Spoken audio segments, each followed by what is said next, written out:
Eh bien, ce matin, je voudrais que, sans plus tarder, nous puissions examiner quelques points dans la parole de Dieu. Et le thème du message est « Quel est ton choix ?» Dans la vie, nous sommes souvent placés devant des choix, quelquefois des choix difficiles, quelquefois des choix faciles. Mais toujours est-il que nous choisissons. Ce matin, nous avons choisi d'être là au premier culte.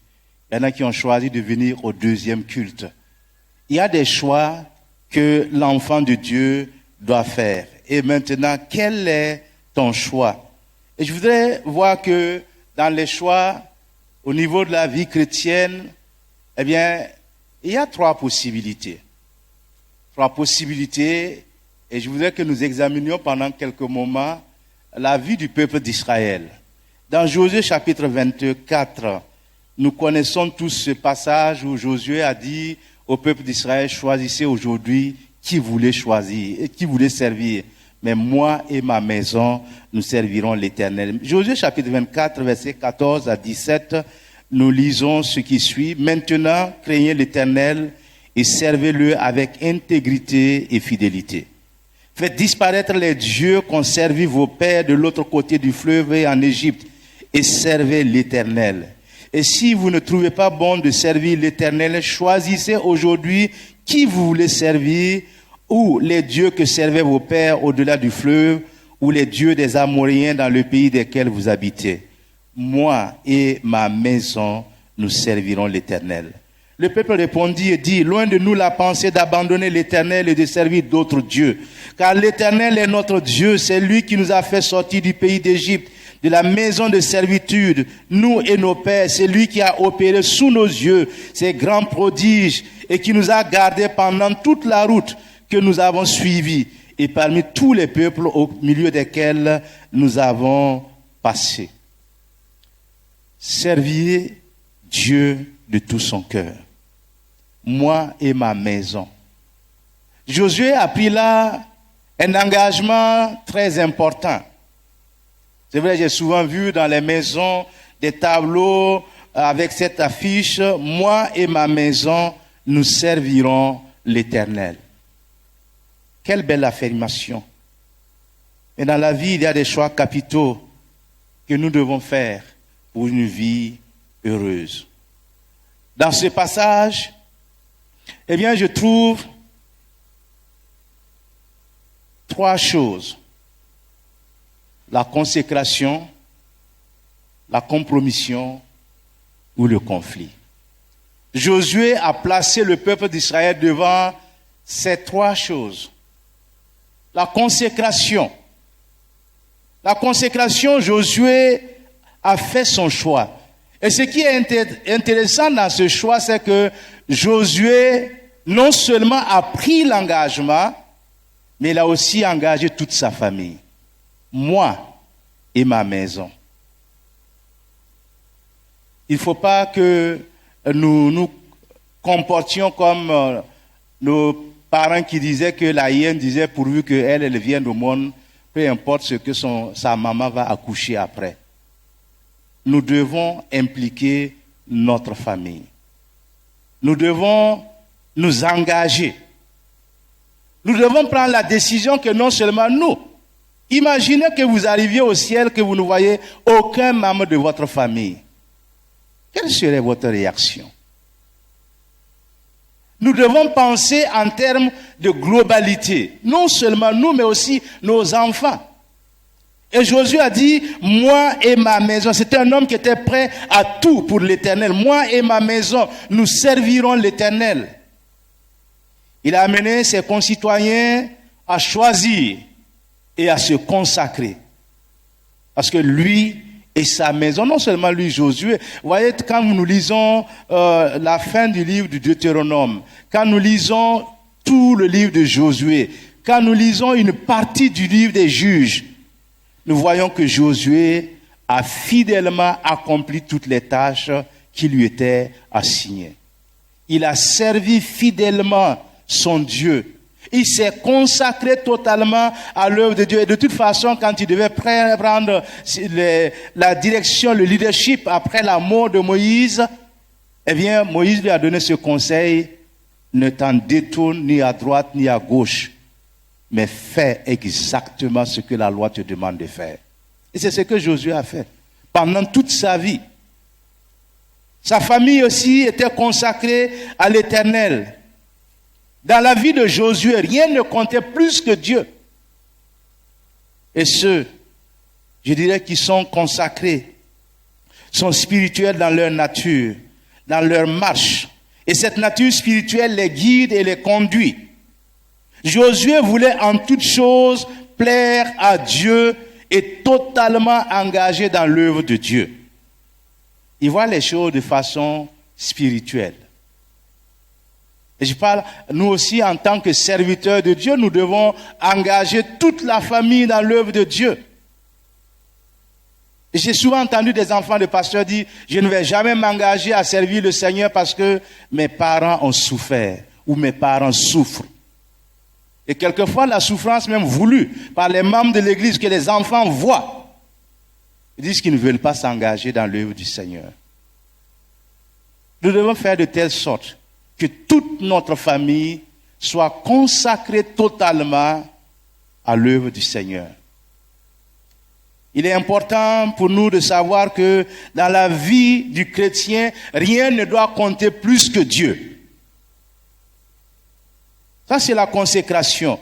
Et Josué était totalement consacré à l'œuvre de Dieu. Il était consacré totalement à suivre Dieu et à faire tout ce que Dieu lui commandait de faire. Et de la consécration, on peut glisser vers la compromission, vers le compromis. Ceux qui vivent dans le compromis sont ceux-là qui vont à l'église, mais qui ont toujours une nature charnelle, qui ne s'engagent pas trop pour les choses de l'église.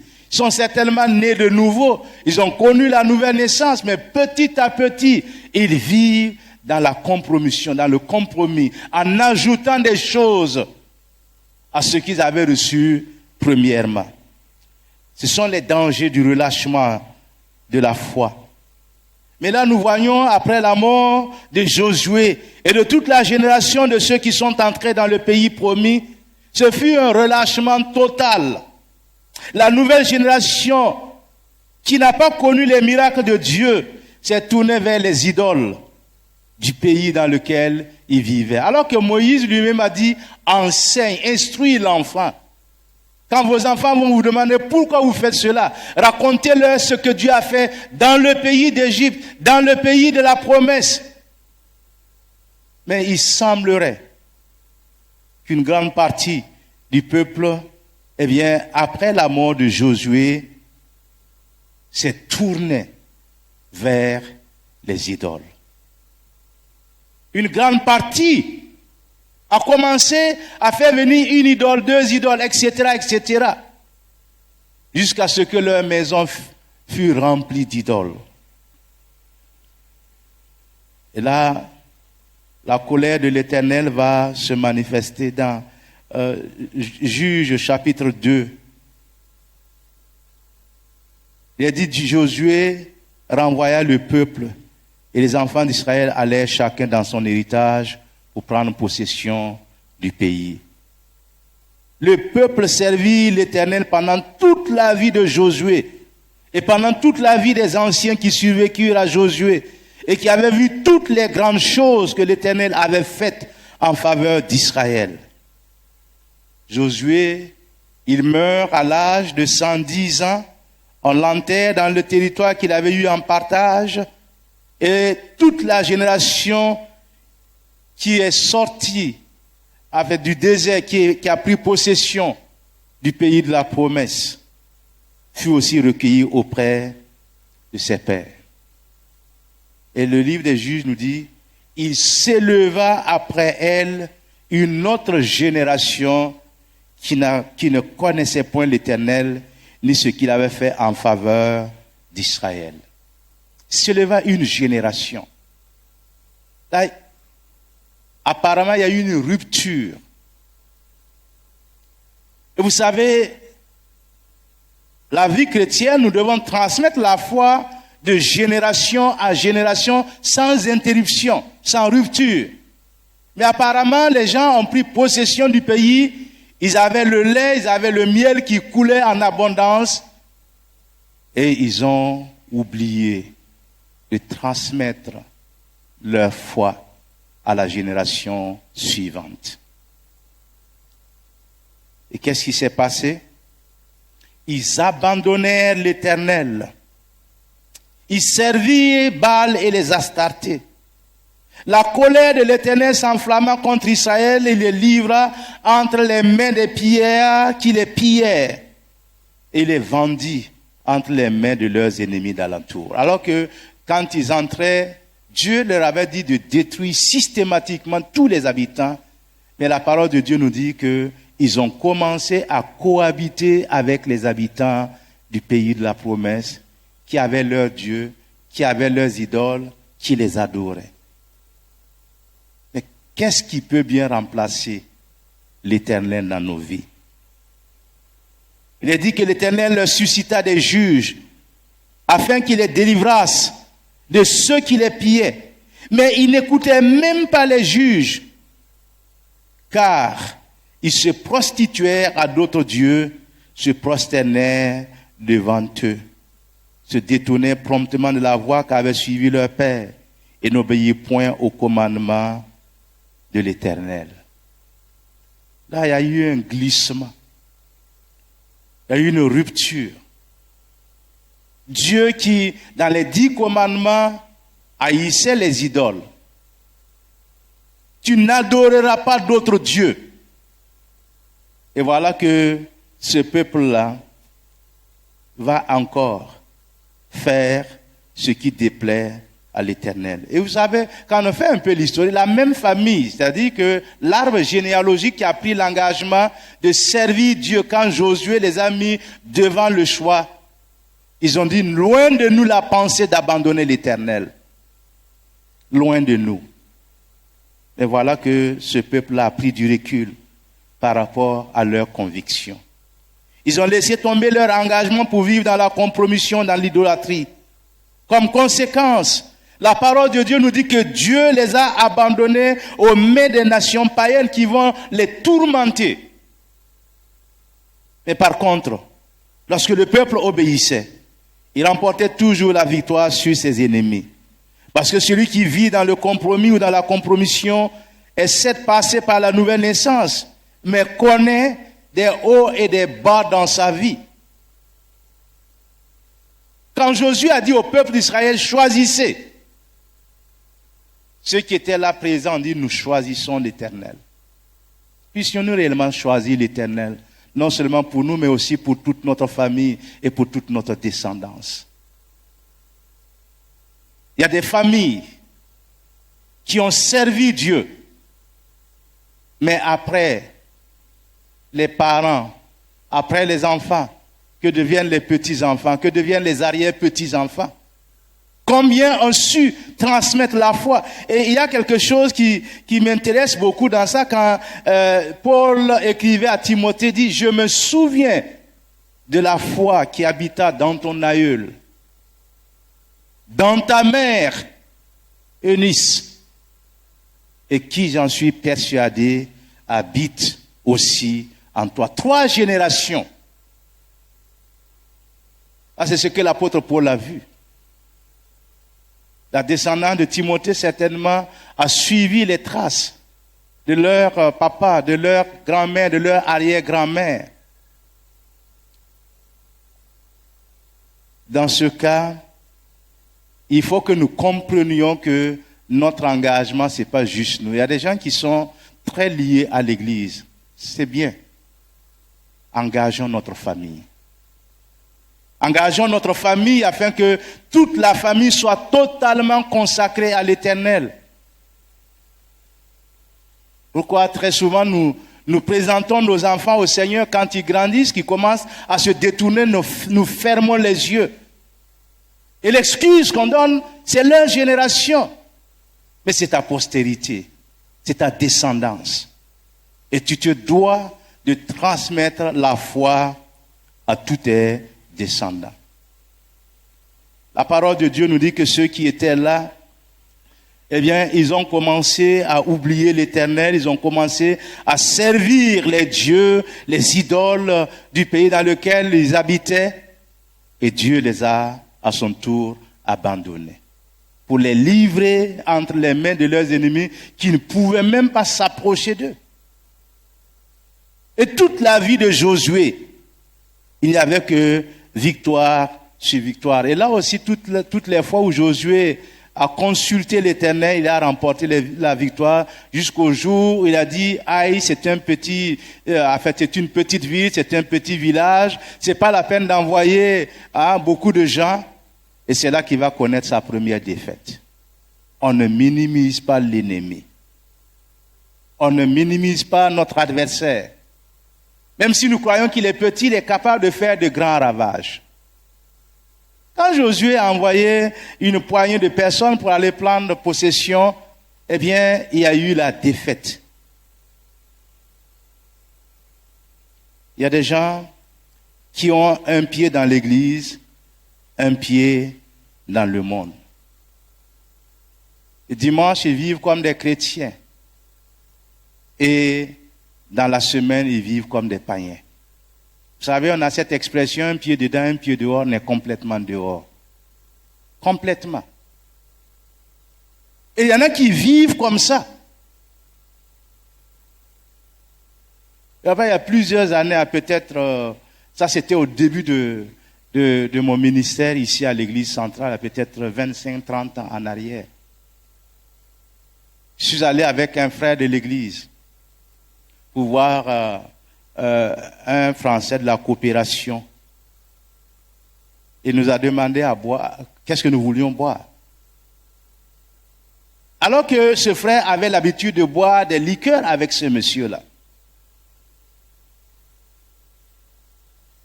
Et quand j'ai dit, bon, moi je voulais boire un coca, il a dit aussi qu'il faut me servir un coca comme le pasteur. Le coopérant lui a dit, mais ah bon, tu bois du coca?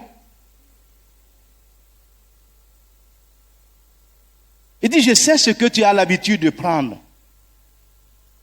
Mais quand le pasteur est là, on fait comme le pasteur. Un pied dedans, un pied dehors, on est complètement dehors. La troisième catégorie de personnes auxquelles Josué s'adressait, c'était ceux qui vivent dans le conflit. Dans cette catégorie de personnes, eh bien, elles font le choix de se mettre en conflit avec ce qu'elles connaissent déjà. Vous savez, ce que la Bible condamne, c'est ce qu'ils aiment. Ils veulent vivre en conflit avec la parole de Dieu. Et il y a des gens qui disent, la Bible dit, mais moi je dis. Non. La Bible, c'est le point final, terminus. Pas d'autre chose après. On obéit ou on désobéit. On ne peut pas dire, la Bible dit ceci, mais moi je dis autre chose. Qui tu es? La parole de Dieu nous dit que toute cette génération fut recueillie auprès de ses pères. Il s'éleva après elle une autre génération qui ne connaissait point l'Éternel, ni ce qu'il avait fait en faveur d'Israël. Les enfants d'Israël, écoutez bien, firent alors ce qui déplaît à l'Éternel et ils servirent les Baals. Ils abandonnaient l'Éternel, le Dieu de leur père, et allèrent auprès d'autres dieux, d'entre les dieux des peuples qui les entouraient. Josué s'adressait à ce genre de personnes parce que déjà il voyait ceux qui allaient se mettre en conflit avec la loi de l'Éternel. Il dit, choisissez aujourd'hui qui vous voulez servir. Mais lui donne l'exemple disant, moi et ma maison, nous servirons l'Éternel. Ne vivons pas en conflit avec ce que la parole de Dieu déclare. Parce que nous risquons de nous retrouver, je dirais, non seulement en conflit avec l'Éternel, et comme il a dit, l'Éternel les abandonna. Si l'Éternel nous abandonne, que pourrions-nous faire? Comment pourrons-nous nous tenir dans ce monde? Il est important pour nous de savoir que la consécration à l'Éternel nous coûte beaucoup de choses. Mais c'est ce qui vaut la peine d'être vécu. C'est pourquoi ce matin, je voudrais conclure rapidement en relisant les paroles de l'apôtre Paul à Timothée, dans 2 Timothée 1, 3 à 5, où il dit ceci: je rends grâce à Dieu que mes ancêtres ont servi, que je sers avec une conscience pure. De ce que nuit et jour, je me souviens continuellement de toi dans mes prières, me rappelant tes larmes et désirant te voir afin d'être rempli de joie, gardant le souvenir de la foi sincère qui est en toi, qui habita d'abord dans ton aïeul Loïs et dans ta mère Eunice, et qui, j'en suis persuadé, habite aussi en toi. Ne laissons pas les choses matérielles remplir notre cœur. Et si nous laissons les biens matériels pour assurer un avenir meilleur à la famille, aux enfants, aux petits-enfants, spirituellement, si nous ne leur laissons rien, en tant qu'enfants de Dieu, ils n'auraient rien gagné. Dans le livre du Deutéronome, Moïse dit au peuple d'Israël: je mets aujourd'hui devant toi la vie et le bien, la mort et le mal. Ce matin, quel est ton choix? Est-ce que tu acceptes de te consacrer totalement, toi et ta famille, à l'Éternel? Est-ce que tu glisses vers la compromission ou le compromis? Ou est-ce que tu te mets complètement en conflit avec ce que l'Éternel dit? C'est à chacun de nous de choisir. Baissons nos têtes et nous allons prier. Que chacun puisse réellement demander au Seigneur de l'aider à se consacrer totalement à lui et à lui seul. Prions maintenant. Purifie mon cœur, rends-moi aussi pur que l'or et l'argent. Purifie mon cœur, rends-moi aussi pur, aussi pur que l'or, feu du fondeur, feu du fondeur. Je n'ai qu'un désir, être saint, être saint, être saint, mis à part pour toi, Seigneur. J'ai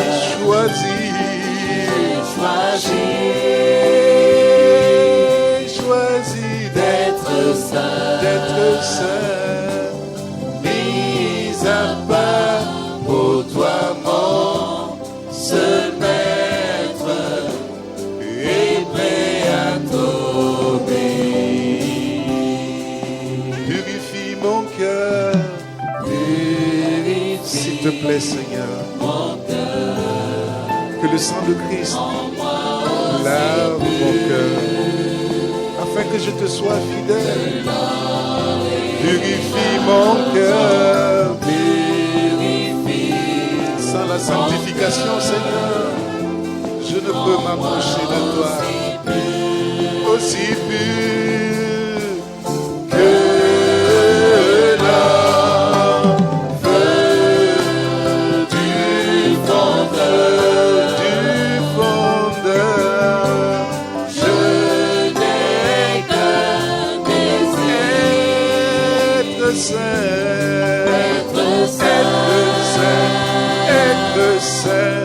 être saint, mis à part pour toi, Seigneur. Oh oui, je choisis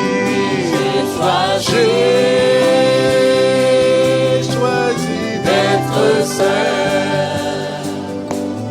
mis à part pour toi, mon seul maître, et prêt à t'obéir.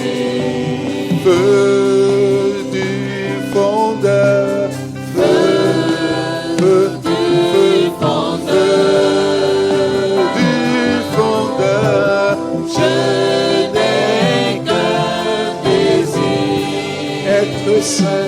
être saint, être saint, être saint, être saint, mis à part pour toi, Seigneur. J'ai choisi, moi, j'ai choisi d'être saint, d'être saint.